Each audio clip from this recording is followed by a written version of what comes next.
Usually comes a whole lot of damage. We've been talking about it this morning, what's happened here in San Diego County and really in other parts of the states. The major storm that was in January, just last month, well, that one, if you recall how much damage that one done, that one left nearly $5 million in damage.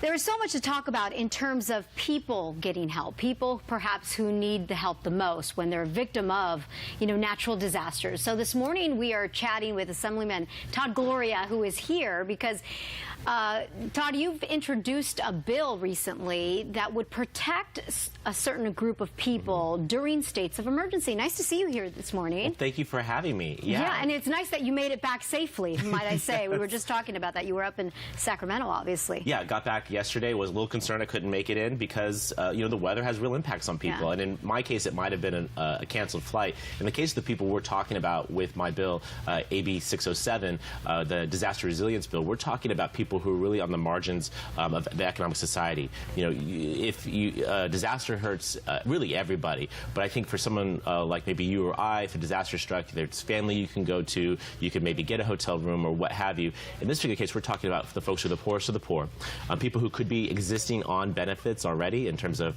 food stamps or other things.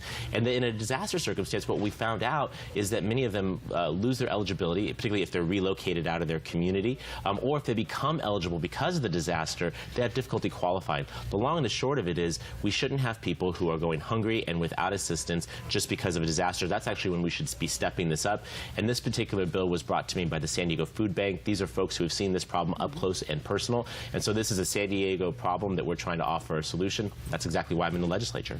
So this, just to clarify, is a bill having to do with eligibility. It's not really finding money within the state to give these folks, because what happens when someone who is receiving benefits has to relocate to another county because of a state of emergency or a disaster. That's exactly right. When you have an evacuation, and looking just in this past week with 180,000 people who were evacuated because of the Oroville Dam situation, you can sometimes be relocated to another county. Well, benefits are done by the counties, and so what this bill would do is clarify that it doesn't matter if you're not a resident of, say, San Diego County. If you get evacuated here, you're still going to be eligible for the benefit.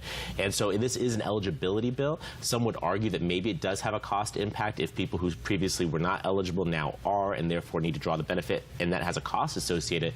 But again, I think we have to ask ourselves, for the people who are most vulnerable, who are impacted by a disaster, if we're not helping these folks, who should we be helping? I think this bill will go a long way to making sure that if someone is caught up in a disaster, they will have the ability to get back on their feet again. That's exactly the role of government. So you just introduced the bill. Where does it stand right now? It has to go through a committee or two? Right. So it's brand spanking new. We introduced it on Wednesday. We're waiting to hear. It has to stay in print for 30 days so the public can take a look at it. Then it'll get referred to committee or committees, and then we'll go through the process. My hope is that it will land on the governor's desk sometime this fall and that he'll sign it. All right. Well, we'll be following this bill and the others that you are currently working on.